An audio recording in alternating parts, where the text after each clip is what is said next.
Vous est-il déjà arrivé de sortir d'une conversation en vous sentant complètement épuisé, sans même comprendre pourquoi? Avez-vous déjà eu l'impression que certaines personnes semblent aspirer quelque chose en vous, laissant un vide étrange qui met des jours à disparaître? Ce n'est pas une coïncidence. Ce n'est pas de l'hypersensibilité de votre part.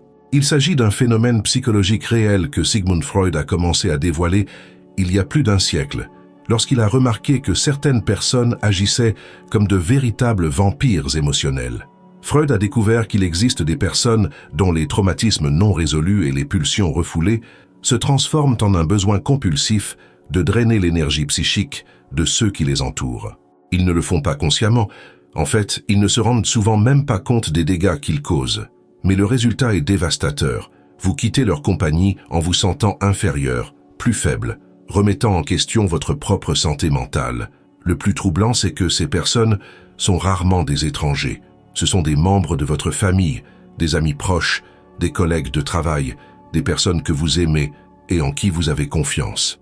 C'est le père qui transforme chaque conversation en séance de culpabilisation, la mère qui fait de vous le dépositaire de toutes ces frustrations, le frère qui parvient à transformer chaque moment de joie pour vous en un drame personnel pour lui, l'ami qui n'appelle que lorsqu'il a besoin de se décharger de ses problèmes, mais qui n'est jamais disponible lorsque vous avez besoin de lui. Freud appelait cela le transfert négatif. Lorsque quelqu'un vous transfère inconsciemment tous les conflits émotionnels qu'il ne parvient pas à résoudre seul, c'est comme si vous deveniez le réceptacle de tous les déchets psychologiques qu'il ne sait pas comment traiter. Et le pire, c'est que plus vous essayez d'aider, plus vous vous enfoncez dans cette dynamique toxique. Peut-être vivez-vous cela en ce moment même, sans vous en rendre compte. Peut-être avez-vous normalisé ce sentiment d'épuisement émotionnel, pensant que c'est ainsi que fonctionnent les relations. Peut-être avez-vous même commencé à vous blâmer, pensant que c'est vous qui êtes trop sensible, trop exigeant, trop égoïste, parce que vous voulez préserver votre propre tranquillité d'esprit. Mais la vérité est que vous avez le droit, et en fait, le devoir envers vous-même de protéger votre énergie émotionnelle. Car lorsque nous permettons aux autres de drainer notre force vitale, nous ne faisons pas que nous nuire à nous-mêmes. Nous perpétuons un cycle destructeur qui vous empêche, vous et eux, de grandir émotionnellement. Aujourd'hui, nous allons démasquer ces vampires émotionnels, un par un. Nous allons comprendre comment ils opèrent, pourquoi ils sont si efficaces pour nous vider de notre énergie, et surtout, comment vous pouvez vous protéger sans perdre votre humanité dans le processus. Le premier type est le plus séduisant de tous. Il ne crie pas, n'agresse pas, ne fait pas de scandale. En fait, il est charmant, charismatique, souvent la personne la plus intéressante de la pièce. Mais il y a quelque chose en lui qui consume tout ce qui l'entoure, un besoin insatiable d'être le centre d'attention, d'être validé, admiré, constamment nourri par l'énergie émotionnelle des autres. Freud a identifié ce schéma comme une fixation narcissique, non pas le narcissisme sain dont nous avons tous besoin pour nous aimer nous-mêmes, mais une blessure profonde dans l'estime de soi qui n'a jamais cicatrisé. Cette personne a grandi avec un tel manque affectif qu'elle est désormais constamment à la recherche de preuves qu'elle est spéciale, importante, digne d'être aimée. Et vous devenez le fournisseur de cette validation. Au début, il est presque addictif de côtoyer quelqu'un comme ça. Ces personnes ont une capacité impressionnante à vous faire sentir choisi, spécial, simplement parce que vous êtes en leur présence. Elles savent exactement sur quel bouton appuyer pour que vous vous sentiez important, nécessaire, voire privilégié d'avoir accès à leurs secrets et à leurs drames personnels. C'est comme si vous étiez le confident d'une célébrité. Ils racontent des histoires fascinantes sur leur vie, se présentant toujours comme le héros ou la victime incomprise. Ils ont une façon magnétique de parler, une présence qui remplit n'importe quelle pièce. Quand ils concentrent leur attention sur vous, c'est comme si le monde s'arrêtait. Vous vous sentez vu, entendu, valorisé d'une manière que vous n'avez peut-être jamais connue auparavant. Mais peu à peu, quelque chose d'étrange commence à se produire. Vous remarquez que toutes les conversations tournent autour d'eux. Lorsque vous essayez de partager quelque chose sur votre vie, ils redirigent rapidement l'attention vers leurs propres expériences. Si vous rencontrez un problème, ils ont toujours un problème plus grave. Si vous avez réussi quelque chose, ils minimisent votre réussite ou trouvent un moyen de transformer ce moment en une occasion de parler de leur propre réalisation. C'est comme si vous étiez un miroir qui n'existe que pour refléter leur grandeur. Votre rôle dans la relation est d'écouter, d'admirer, d'approuver, d'applaudir.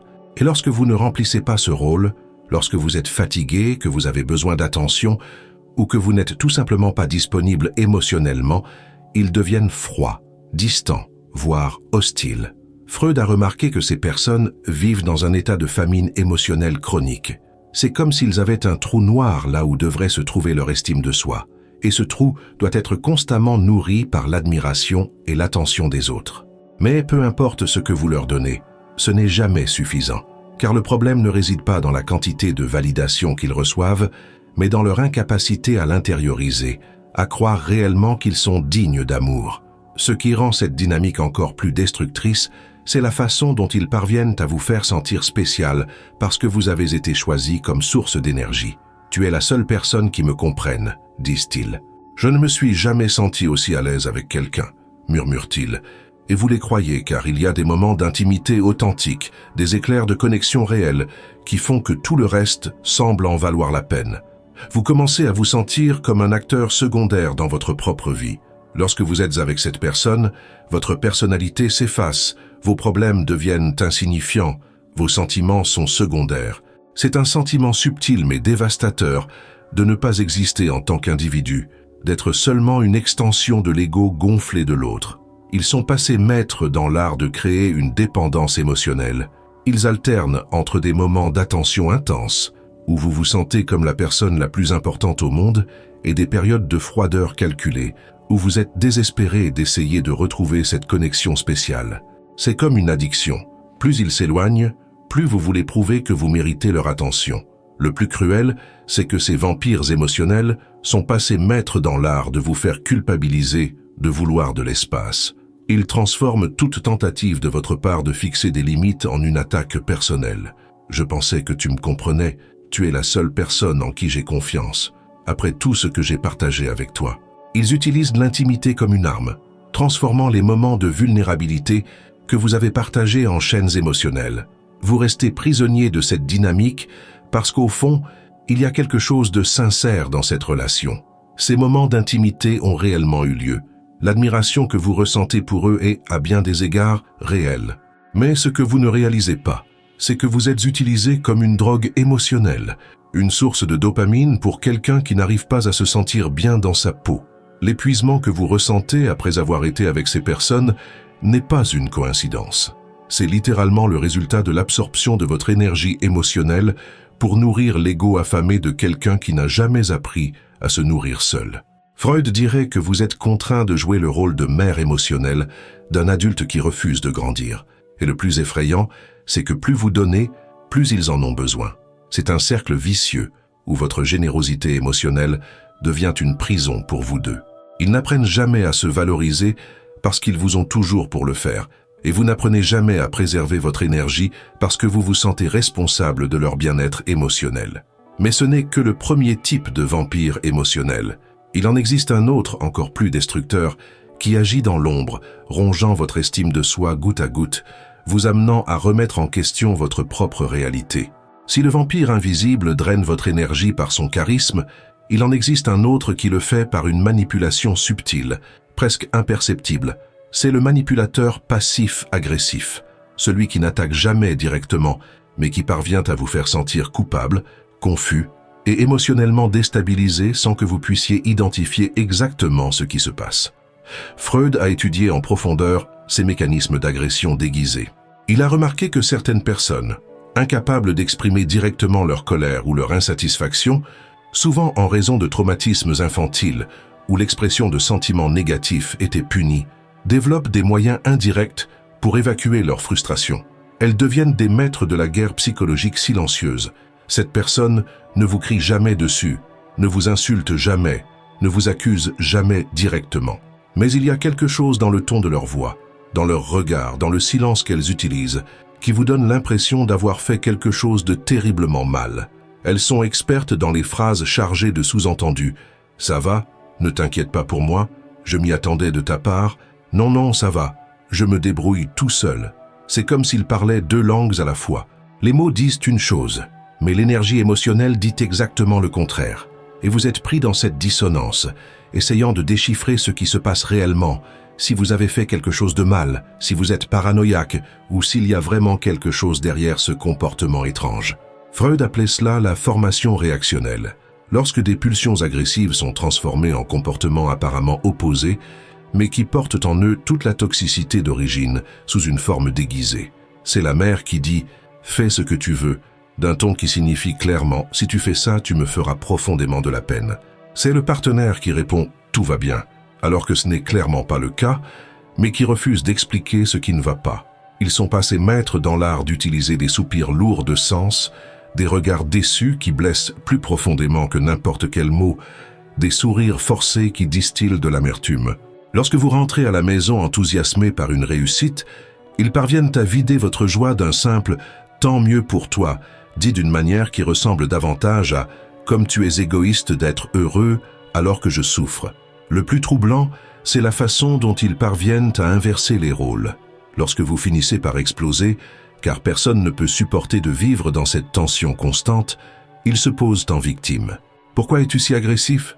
Je n'ai rien fait. Tu exagères. » Tout à coup, vous êtes le méchant de l'histoire, celui qui est déséquilibré, celui qui crée des problèmes à partir de rien. Cette dynamique est dévastatrice car elle sape votre confiance en votre propre perception. Vous commencez à douter de vos sentiments, à vous demander si vous n'êtes pas trop sensible, trop exigeant. C'est comme vivre dans un brouillard émotionnel où rien n'est clair, rien n'est direct, et où vous marchez toujours sur des œufs sans savoir où se trouvent les pièges. Ils ont une capacité impressionnante à vous transformer en agresseur, alors que ce sont eux qui attaquent. Ils font des commentaires blessants déguisés en blagues, puis feignent la surprise lorsque vous vous offusquez. « Waouh, tu ne supportes même pas une blague », disent-ils, comme si c'était vous le problème parce que vous avez des sentiments. Freud a remarqué que ces personnes ont souvent grandi dans des environnements où l'expression directe des sentiments était dangereuse. Peut-être avaient-elles des parents explosifs, ou extrêmement contrôlants, ou qui utilisaient le chantage émotionnel comme moyen de contrôle. Elles ont donc appris que la seule façon sûre d'exprimer leur mécontentement est d'utiliser ces tactiques indirectes. Mais comprendre l'origine ne diminue en rien les dégâts qu'elles causent. Vivre avec un manipulateur passif-agressif, c'est comme être constamment sur un champ de bataille où l'on ne parvient pas à identifier l'ennemi. Vous sentez les coups de feu, vous voyez les blessures, mais vous ne parvenez jamais à déterminer d'où vient l'attaque. Ils sont passés maîtres dans l'art d'utiliser le silence comme une arme. Ce silence lourd qui en dit plus long que n'importe quel cri. Cette froideur calculée qui vous pousse à vous démener pour essayer de découvrir ce que vous avez fait de mal. Et lorsque vous finissez par leur demander, ils répondent par un « rien » qui signifie clairement « tout ». Ce qui fait le plus mal, c'est la façon dont ils parviennent à transformer votre compassion en piège. Plus vous essayez de les comprendre, plus ils trouvent des moyens de vous faire porter le chapeau. Votre empathie devient l'outil qu'ils utilisent pour vous manipuler. Ils savent exactement comment jouer sur vos insécurités, comment vous faire sentir responsable de leurs humeurs. L'épuisement que vous ressentez avec ces personnes est différent de l'épuisement causé par le vampire invisible. Avec le narcissique, vous vous sentez effacé. Avec le passif-agressif, vous vous sentez paranoïaque. C'est comme si vous étiez constamment en état d'alerte, essayant de déchiffrer des signaux, d'interpréter les sous-entendus, de deviner les pensées. Vous commencez à marcher sur des œufs dans votre propre vie, mesurant chaque mot, chaque geste, chaque expression faciale pour éviter de susciter leur colère silencieuse. Vous devenez prisonnier d'une humeur que vous ne comprenez pas et qui n'est jamais clairement expliquée. Freud dirait que vous êtes contraint de porter la colère qu'ils ne parviennent pas à exprimer. C'est comme s'ils vous transféraient toute la responsabilité émotionnelle de la relation, tout en restant dans la position confortable de victimes incomprises. Et le plus cruel, c'est que lorsque vous décidez enfin de vous éloigner, ils parviennent à faire croire que c'est vous le problème. Que vous abandonnez une personne qui n'a jamais rien fait de mal, qui a toujours été si gentille avec vous. Ils réécrivent l'histoire de manière à ce que votre quête de santé mentale devienne un acte de cruauté. Mais si vous pensez que ces deux formes de vampirisme émotionnel sont les pires, préparez-vous, car il en existe une autre, encore plus destructrice, qui attaque précisément là où vous êtes le plus vulnérable, votre estime de vous-même et votre sentiment de valeur. Il existe un type de vampire émotionnel qui n'a pas besoin de compliments ni de jeux mentaux pour vous vider de votre énergie. Il se contente de vous juger, constamment, implacablement, avec une précision chirurgicale qui lui permet de trouver des défauts dans tout ce que vous faites, pensez ou ressentez. C'est le critique chronique, celui qui a transformé le jugement en une forme d'art et votre estime de soi en une toile qu'il peint en gris.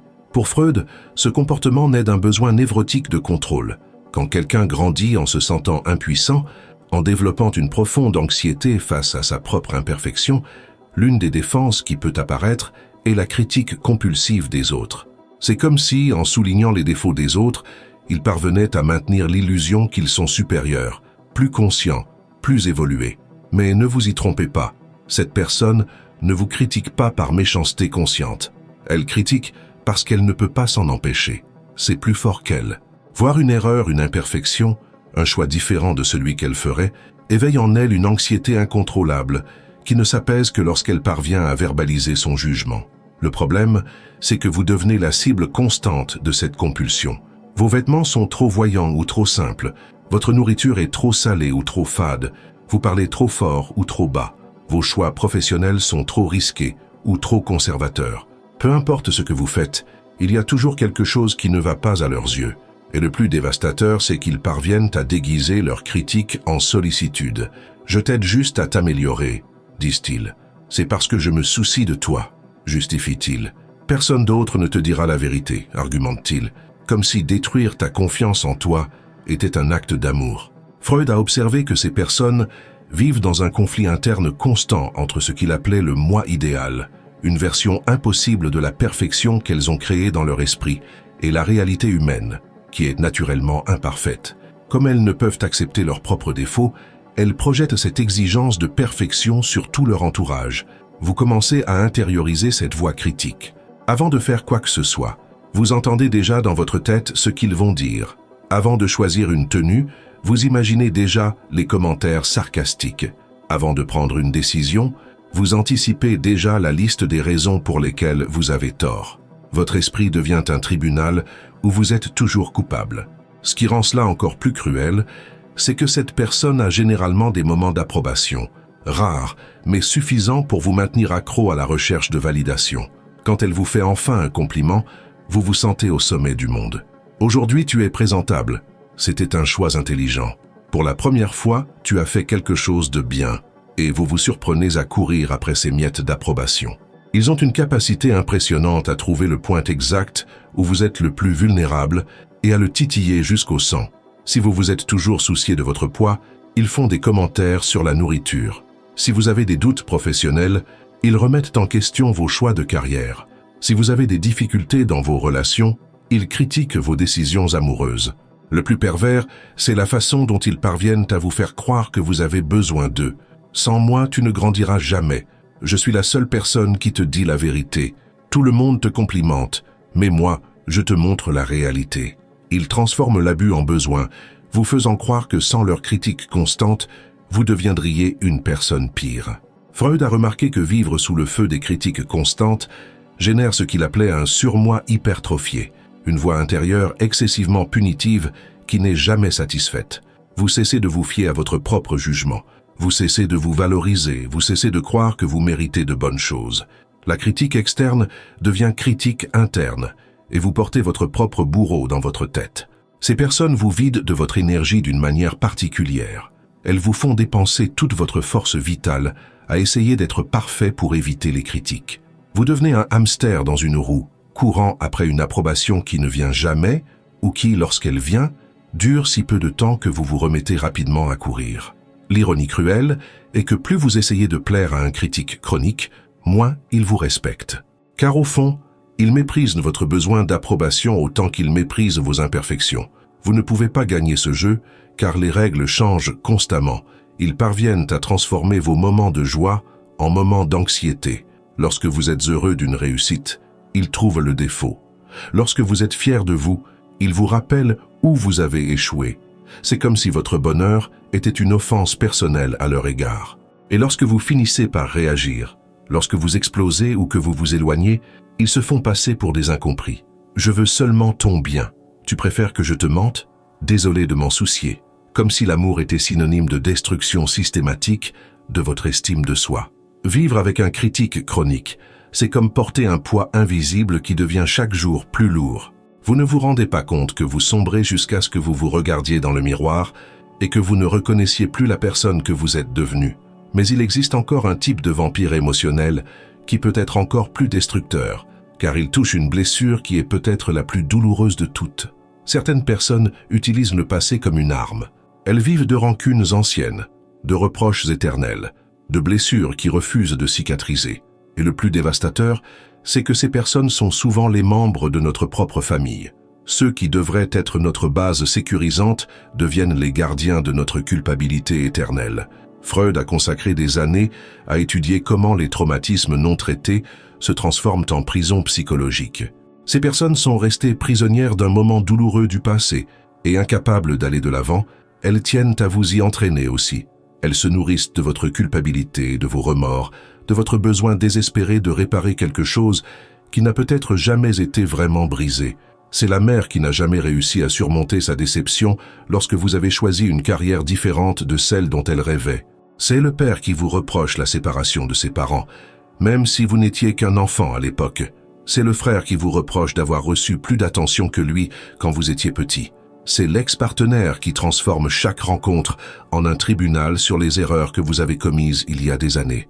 Ce qui rend cette dynamique si destructrice, c'est qu'elle parvient à vous faire sentir éternellement redevable de quelque chose dont vous ne savez même pas exactement ce que c'est. Après tout ce que j'ai fait pour toi, tu m'as tellement déçu. Je n'oublierai jamais ce que tu m'as fait. Ces phrases deviennent des mantras qui résonnent dans votre tête, créant une culpabilité sans fin. Freud a remarqué que certaines personnes développent ce qu'il appelait une fixation sur le traumatisme. Au lieu de surmonter leur douleur et d'aller de l'avant, elles s'identifient tellement à leur souffrance qu'elle devient partie intégrante de leur identité. Elles ne veulent pas guérir. Elles veulent que vous soyez éternellement responsable de la guérison qu'elles refusent de rechercher. Le plus cruel, c'est la façon dont elles parviennent à déformer votre mémoire. Vous commencez à remettre en question vos propres souvenirs. Était-ce vraiment si terrible? Étiez-vous vraiment si insensible? Vos intentions étaient-elles vraiment aussi égoïstes qu'elles le laissent entendre? Elles réécrivent votre histoire de manière à ce que vous soyez toujours le méchant. Ces personnes ont une capacité impressionnante à transformer chaque moment de bonheur que vous vivez en une occasion de vous le reprocher. Vous avez décroché l'emploi de vos rêves? Dommage que vous n'ayez pas pensé à moi quand vous avez pris cette décision. Vous êtes dans une relation heureuse. J'espère que vous traitez cette personne mieux que vous m'avez traité. Votre joie devient un affront à leur souffrance.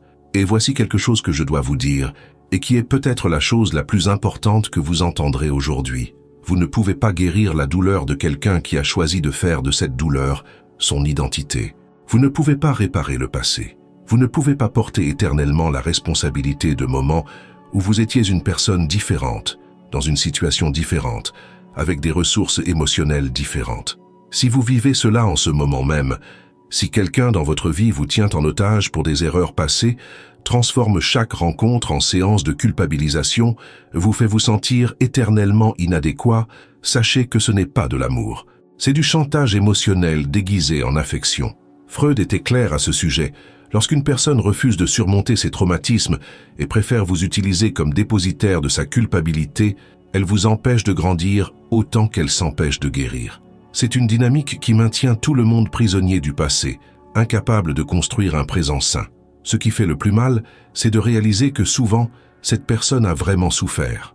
Sa douleur peut être réelle, valable, compréhensible, mais cela ne signifie pas que vous devez porter cette douleur pour toujours. Vous pouvez faire preuve d'empathie sans devenir un esclave émotionnel. Vous pouvez reconnaître la souffrance de l'autre sans assumer la responsabilité de la guérir. Ces personnes vous vident de votre énergie d'une manière particulièrement cruelle. Elles vous volent votre droit d'évoluer. Elles vous maintiennent prisonnier de la version de vous-même qui a commis cette erreur, qui a pris cette mauvaise décision, qui n'a pas su agir mieux à ce moment-là. Elles vous refusent le droit humain fondamental de grandir, d'apprendre et de devenir une meilleure personne. La vérité, c'est que vous ne devez rien à personne pour avoir grandi. Vous ne devez pas vous excuser d'avoir évolué. Vous n'avez pas à porter éternellement les erreurs d'une version de vous-même qui n'existe plus. Et surtout, vous n'avez pas à sacrifier votre tranquillité d'esprit sur l'autel du ressentiment de quelqu'un qui a choisi de vivre dans le passé. Mais il existe encore un dernier type de vampire émotionnel qui est peut-être le plus difficile à identifier, précisément parce qu'il semble si inoffensif, si nécessiteux, si digne de notre compassion. Et c'est précisément cette apparence de fragilité qui rend cette personne la plus dangereuse de toutes. Il y a des gens qui vivent dans un état de besoin perpétuel. Ils ont toujours besoin de quelque chose, d'attention, d'aide, de réconfort, de salut. Et au début, vous vous sentez honoré d'avoir été choisi comme leur sauveur. Après tout, il est bon de se sentir utile, nécessaire, important dans la vie de quelqu'un. Mais peu à peu, vous réalisez une vérité terrifiante. Peu importe ce que vous donnez, cela ne sera jamais suffisant. Vous essayez de remplir un puits sans fond. Freud a identifié ce schéma comme une forme de dépendance émotionnelle pathologique. Ces personnes ne veulent pas résoudre leurs problèmes. Elles veulent que vous soyez éternellement responsable de les résoudre.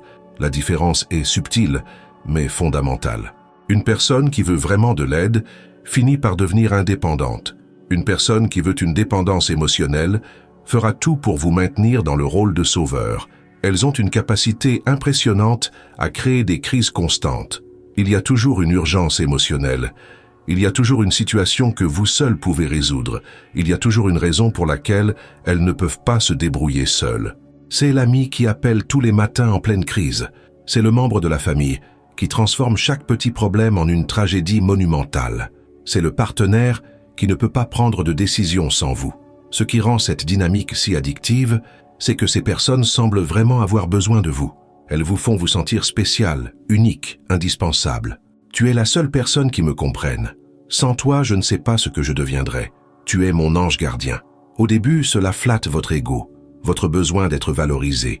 Mais Freud a remarqué quelque chose de crucial. Lorsqu'une personne se place constamment dans la position de victime sans défense, elle vous place inconsciemment dans la position de parent. Et cette inversion des rôles est profondément destructrice pour toute relation adulte saine. Vous commencez à réaliser que votre vie tourne autour de leurs problèmes. Vos projets sont toujours annulés à cause d'une crise quelconque. Vos propres besoins sont toujours reportés parce qu'ils ont plus besoin que vous. Vos moments de joie sont interrompus par un drame urgent qui ne peut attendre. Et lorsque vous essayez enfin de fixer des limites, ils paniquent. « Tu vas m'abandonner alors que j'ai le plus besoin de toi. Je pensais pouvoir compter sur toi. Comment peux-tu être aussi égoïste ?» Il transforme votre besoin légitime d'espace en un acte de cruauté, vous faisant vous sentir coupable de vouloir avoir votre propre vie. Freud a observé que ces personnes ont souvent développé dans leur enfance la conviction profonde qu'elles ne seront aimées que si elles souffrent. Inconsciemment, elles sabotent tout progrès réel parce qu'elles croient que si elles vont bien, vous partirez. Elles vous retiennent donc prisonnier en créant des problèmes que vous seul pouvez résoudre. Le plus dévastateur est de réaliser que votre aide nuit en fait autant à vous qu'à elles. Chaque fois que vous résolvez un problème à leur place, vous renforcez leur conviction qu'ils sont incapables de prendre soin d'eux-mêmes. Chaque fois que vous vous précipitez pour les sauver, vous confirmez qu'ils ne peuvent vraiment pas vivre sans vous. Ces vampires émotionnels drainent votre énergie d'une manière particulière. Ils sapent votre capacité à avoir des relations équilibrées. Vous vous habituez tellement à donner, que vous oubliez ce que c'est que de recevoir. Vous devenez accro à la sensation d'être nécessaire, même si cela vous tue à l'intérieur. Ce qui fait le plus mal, c'est de découvrir qu'ils font la même chose avec d'autres personnes, que vous n'êtes pas le seul sauveur dans leur vie. Ils ont tout un réseau de personnes qui se précipitent pour les aider chaque fois qu'ils créent une crise. Vous découvrez que ce sentiment d'être spécial, unique, indispensable, n'était qu'une illusion soigneusement construite. Freud était clair à ce sujet. Lorsque vous sauvez constamment quelqu'un des conséquences de ses propres choix, vous ne l'aidez pas, vous le facilitez. Vous empêchez cette personne de développer ses propres ressources pour faire face à la vie. Vous la maintenez éternellement infantilisée, tandis que vous vous épuisez à essayer d'être l'adulte responsable. La douloureuse vérité est que certaines personnes choisissent la dépendance parce que c'est plus facile que la responsabilité. Il est plus confortable d'avoir quelqu'un à blâmer lorsque les choses tournent mal. Il est plus sûr de rester dans la position de victime que de prendre le risque de devenir le protagoniste de sa propre vie. Et vous, avec toutes vos bonnes intentions, vous devenez complice de cette dynamique destructrice. Votre compassion se transforme en prison. Votre amour devient un carcan. Votre générosité devient le carburant qui alimente la dépendance malsaine de quelqu'un qui refuse de grandir. Mais voici l'espoir. Reconnaître ces schémas est la première étape pour s'en libérer. Et il existe un chemin de retour, un chemin qui vous permet de retrouver votre énergie, de reconstruire votre estime de soi et d'apprendre à aimer de manière véritablement saine. Maintenant que vous pouvez identifier ces 5 types de vampires émotionnels, Vous vous demandez probablement « Comment diable puis-je m'en débarrasser ? Comment sortir de cette prison émotionnelle sans devenir une personne froide et insensible ?» La réponse de Freud est aussi simple que révolutionnaire. Vous devez cesser d'assumer la responsabilité des sentiments des autres. Cela semble évident, mais c'est probablement la chose la plus difficile que vous ayez jamais essayé de faire dans votre vie, parce que depuis votre enfance, vous avez été conditionné à croire que l'amour signifie sacrifice, que prendre soin signifie s'annuler soi-même, qu'être une bonne personne signifie être toujours disponible pour résoudre les problèmes émotionnels de ceux que vous aimez. Mais voici la vérité que personne ne vous a dite. Lorsque vous sauvez constamment les autres des conséquences émotionnelles de leurs propres choix, vous n'aimez pas, vous infantilisez. Lorsque vous absorbez la colère, la tristesse, la frustration de quelqu'un comme si c'était la vôtre, vous n'êtes pas empathique, vous êtes codépendant. Freud a découvert que beaucoup de gens confondent intimité émotionnelle et fusion émotionnelle. L'intimité, c'est lorsque deux personnes partagent leur vulnérabilité tout en conservant leur individualité. La fusion, c'est lorsque les limites entre vous s'estompent et que vous ne savez plus où finissent vos sentiments et où commencent ceux de l'autre. La première chose que vous devez comprendre, c'est que fixer des limites n'est pas de l'égoïsme, c'est de l'instinct de conservation. Vous n'êtes pas cruel lorsque vous refusez de porter un poids émotionnel qui n'est pas le vôtre. Vous faites preuve de maturité. Vous reconnaissez que chaque personne doit développer ses propres muscles émotionnels pour grandir. Lorsque le vampire invisible exige votre attention constante, vous pouvez dire « Je t'aime, mais je ne peux pas être ta seule source de validation ». Lorsque le bourreau silencieux utilise ce ton passif-agressif, vous pouvez répondre « Si quelque chose vous dérange, j'ai besoin que vous en parliez directement. Je ne vais pas essayer de deviner. » Lorsque le juge impitoyable commence à critiquer, vous pouvez l'interrompre. « J'ai pris note de votre opinion, mais elle n'était pas sollicitée. » C'est terrifiant au début, car ces personnes vont mal réagir.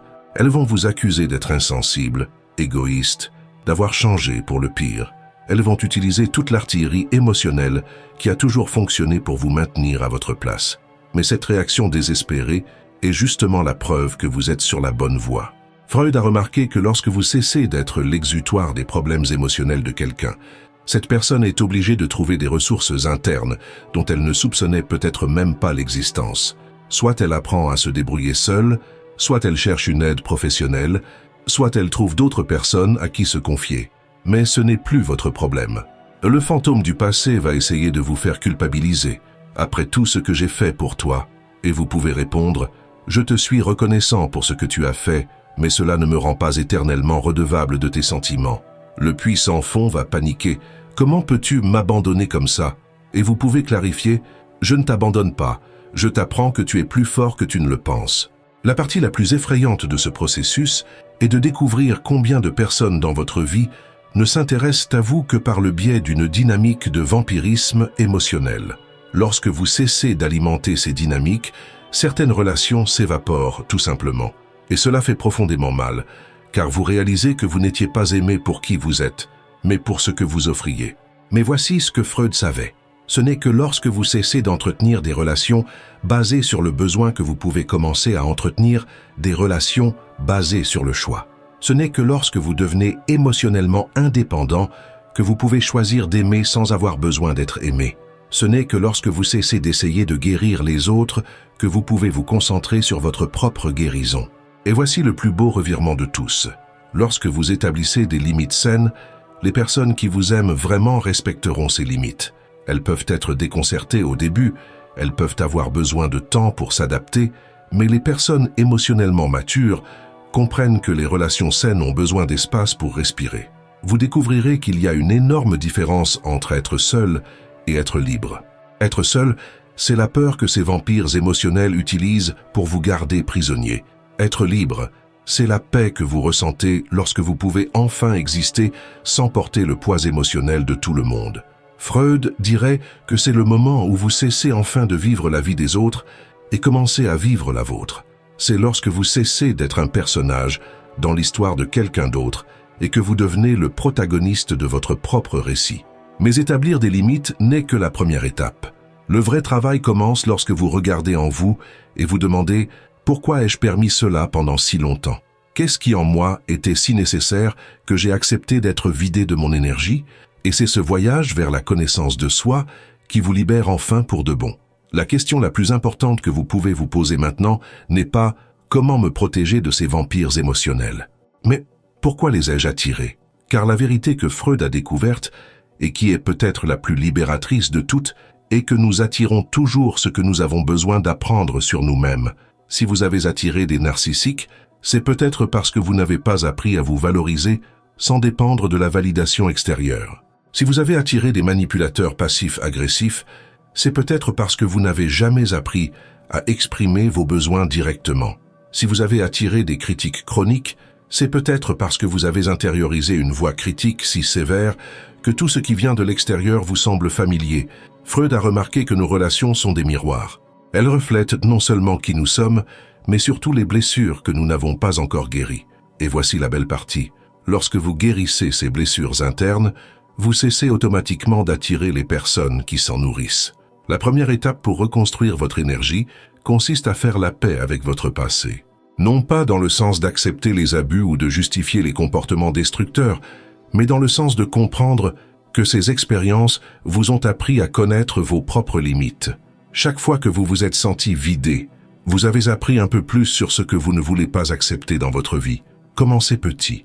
Soyez attentif au moment où vous sentez votre énergie être aspirée. Faites une pause. Respirez. Demandez-vous, ce sentiment est-il le mien ou suis-je en train d'absorber l'énergie de quelqu'un d'autre? Freud appelait cela l'observation sans jugement. Vous remarquez simplement ce qui se passe sans vous en vouloir.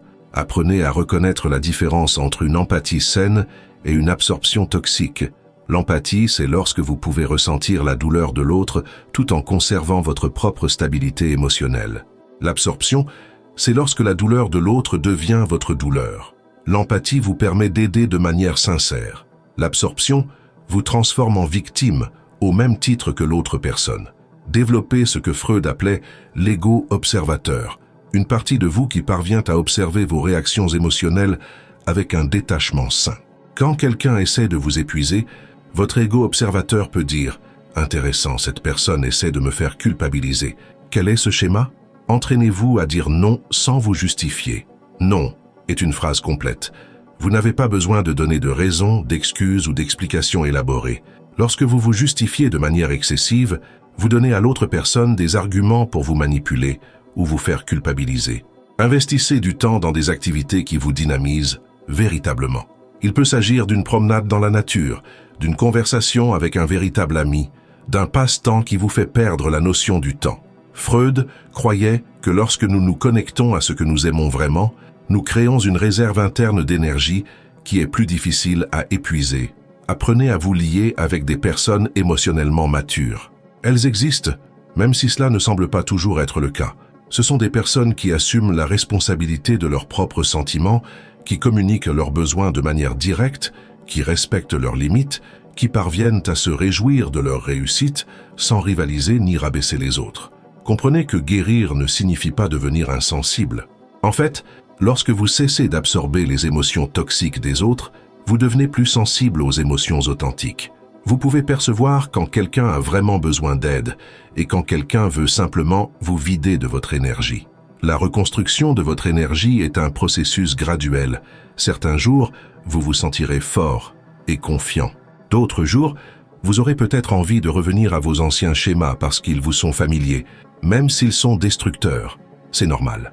Freud dirait que la guérison n'est jamais linéaire, mais spirale. Vous pouvez revisiter les mêmes thèmes, mais toujours d'un point de vue plus conscient. Et voici le plus beau cadeau que ce processus vous offre. Lorsque vous cessez d'avoir besoin de l'approbation des autres pour vous sentir valorisé, lorsque vous cessez de vous sentir responsable des sentiments des autres, lorsque vous établissez des limites saines, vous devenez enfin libre d'aimer véritablement. Car le véritable amour n'est pas une dépendance, c'est la liberté. C'est choisir d'être avec quelqu'un, non pas parce que vous en avez besoin, mais parce que vous le voulez. C'est pouvoir soutenir sans s'annuler. C'est pouvoir se soucier sans trop s'inquiéter. Vous méritez des relations qui vous dynamisent, qui vous inspirent, qui vous font vous sentir plus vous-même et non moins. Vous méritez des personnes qui célèbrent vos réalisations, qui respectent vos limites, qui vous voient comme un être humain à part entière et non comme une extension de leurs besoins émotionnels. Le cheminement pour se libérer des vampires émotionnels est, au fond, le cheminement pour se retrouver soi-même. C'est découvrir qui vous êtes lorsque vous ne portez pas le poids émotionnel de tout le monde. C'est apprendre à faire confiance à votre propre intuition, à apprécier votre propre compagnie, à protéger votre propre paix. Et maintenant, je veux savoir, lesquels de ces types de vampires émotionnels avez-vous le plus reconnu dans votre vie? Quel schéma avez-vous remarqué que vous attiriez? Quelles blessures pensez-vous devoir encore guérir pour cesser d'attirer ces dynamiques? N'oubliez pas, vivre en pleine conscience est un choix. Éveillez votre esprit, affrontez vos désirs et éclairez votre ombre. Comptez sur moi dans ce voyage et continuez à suivre les prochaines vidéos de la chaîne.